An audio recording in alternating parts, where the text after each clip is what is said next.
Dami mo mina, taklu mina, timu yedena, yaganyomu, nutani kumwi, podupa, hiloya, tu tokwi yudamesa. Toki nuta numu le agamiya kukwala tasi sonu kahiya pela munayo mukotipo heyalo yatami motopa Mamba, mi yu kunyomu, lu yu ekutu o. No takwila, tune yota yu ebana.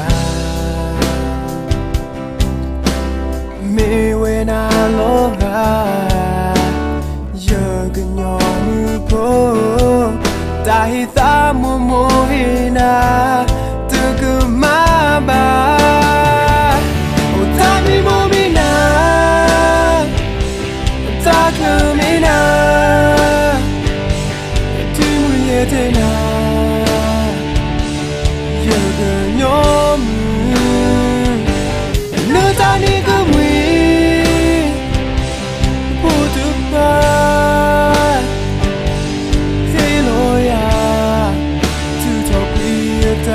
Mesa Nu otoki Nu tanumu Le agamiya Kukwala Tasi sonu kahiya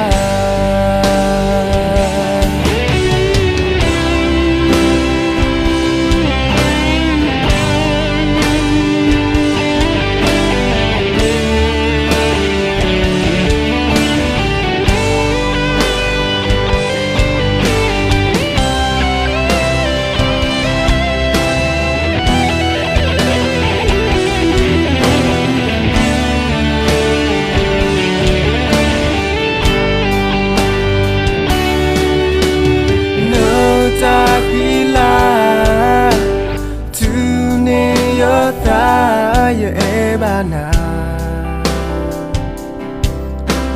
Mi wena loha Yaganyomu po Tahita momohina Tukumaba Utami momina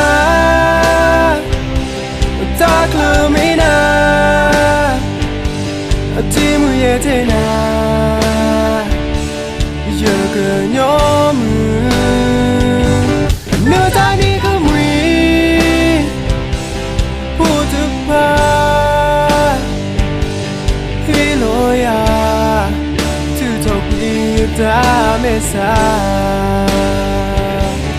Du otoki Nutanumu Le agamiya Kukwala Tasi sonu kahiya Otami momina Taklumina Timu yetena